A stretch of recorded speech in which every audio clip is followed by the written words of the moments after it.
Isn't God awesome? Every now and then, it's important to recall the laws laid forth by God to a people that He just sort of wanted to nudge in the right direction.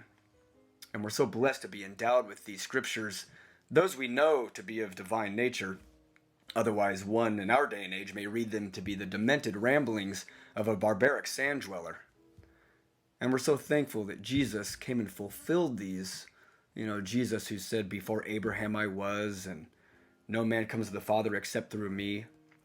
He came and fulfilled these even though he didn't really address many of them directly, such as kill the homosexual, you must be circumcised, you may only eat fish that have fins and scales, whoever does any work on the Sabbath must be put to death. Do not wear clothes made of more than one fabric. The rebellious son must be stoned to death. Kill the adulterer and the adulteress. If a man has sex with a woman on her period, they are both to be cut off from their people. Psychics, wizards, witches, stone them to death. Anyone who curses or blasphemes God or takes His name in vain shall be stoned to death by the community.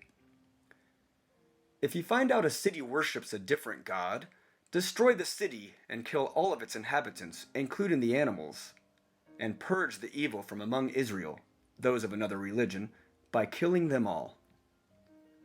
You shall perpetually celebrate the Passover, celebrating God's murder of every firstborn child and animal throughout the entire land of Egypt, which includes killing Passover lambs each year, and quite important here, you shall eat bread made without yeast for 7 days in this time of remembrance. And by the way, whomever may eat anything with yeast in it from the first day through the 7th must be cut off from Israel. You are to make tassels on the corners of your garments, with a blue cord on each tassel. No sharing chairs with a menstruating woman. Skeptical of your wife's fidelity? Go to the priest, who will then make a magic potion using dirty holy water, which will determine if she indeed has committed adultery. If 2 men are fighting, and the wife of one of them comes to rescue her husband from his assailant, and she reaches out and seizes him by his private parts, grabs his stones, better known as the genital cuff, you shall cut off her hand, show her no pity. If a man has crushed testicles, or his male organ has been cut off, he may not enter the assembly of Israel. Additionally, anyone whose testicles are bruised, crushed, torn, or cut are not allowed to sacrifice animals to God. If a man beats his male or female servant with a rod, so that he dies under his hand, he shall surely be punished. Notwithstanding, if he remains alive a day or two, he shall not be punished, for he is his property.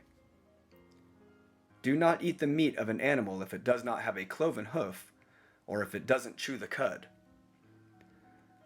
Lastly, we will read Deuteronomy 22:13 through 20. Suppose a man marries a woman, Suppose a man marries a woman, has relations with her, and comes to hate her, and he then accuses her of shameful conduct and gives her a bad name, saying, "I married this woman and had relations with her, but I discovered she was not a virgin."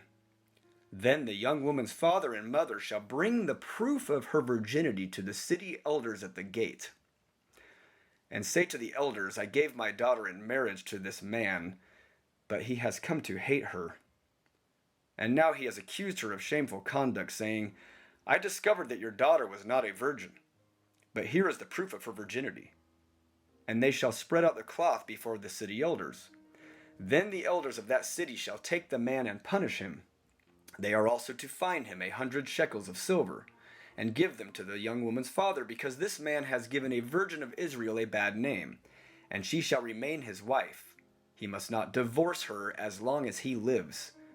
If, however, this accusation is true, and no proof of the young woman's virginity can be found, she shall be brought to the door of her father's house, and there the men of her city will stone her to death.